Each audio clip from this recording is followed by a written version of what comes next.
Breaking news: catastrophe at Little Bighorn, Custer's last stand.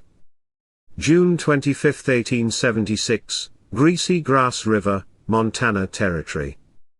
Reported by Elias Thornton, Frontier Correspondent. This is Elias Thornton, reporting from the blood-soaked fields along the Greasy Grass River, where a devastating clash has unfolded between the United States 7th Cavalry, led by Lieutenant Colonel George Armstrong Custer, and a combined force of Lakota, Cheyenne, and Arapaho warriors. The scene here is one of unimaginable chaos and carnage, as what may be one of the most catastrophic defeats in U.S. military history has just concluded. Moments ago, the final echoes of gunfire faded across these rolling hills, now littered with the bodies of soldiers and warriors alike. The sun, sinking low over the Montana horizon, casts a grim light on the devastation. From accounts pieced together by survivors and witnesses, the battle reached its harrowing climax on a ridge now being called Last Stand Hill.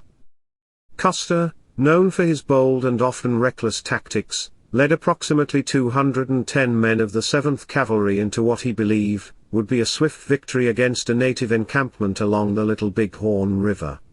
But the intelligence was fatally flawed. The village, sprawling for miles, housed thousands of Lakota and Cheyenne, led by chiefs including Sitting Bull and Crazy Horse. Outnumbered and outmaneuvered, Custer's command was overwhelmed. Eyewitnesses describe a relentless assault.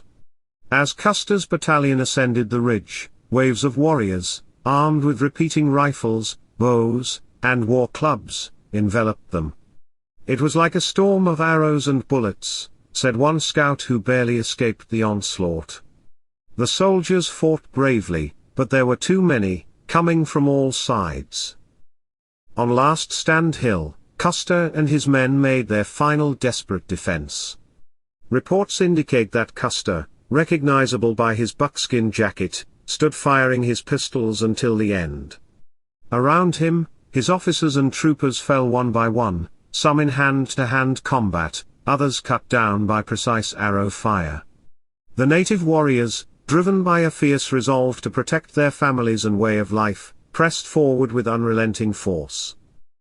By the time the dust settled, the hill was silent but for the cries of the wounded, and the triumphant shouts of the victors. Custer's body, stripped of its uniform, lies among his men, a stark symbol of this catastrophic defeat. Estimates suggest nearly the entire detachment under Custer's direct command has been wiped out.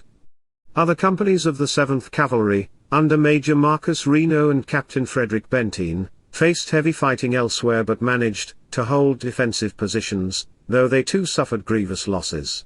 The native forces, having secured a decisive victory, are now dispersing, aware that retribution from the U.S. Army will be swift.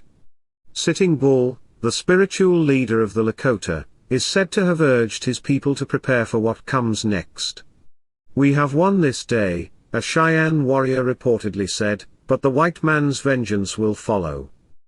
As I stand here, the air heavy with the smell of gunpowder and blood, the scale of this disaster is clear. The Battle of Little Bighorn will be remembered not only for its ferocity but for its implications for the ongoing conflict between the United States and the Plains tribes. Questions will surely arise about Custer's decisions, the Army's preparedness, and the future of this volatile frontier. This is Elias Thornton, reporting live from the somber fields of Little Bighorn.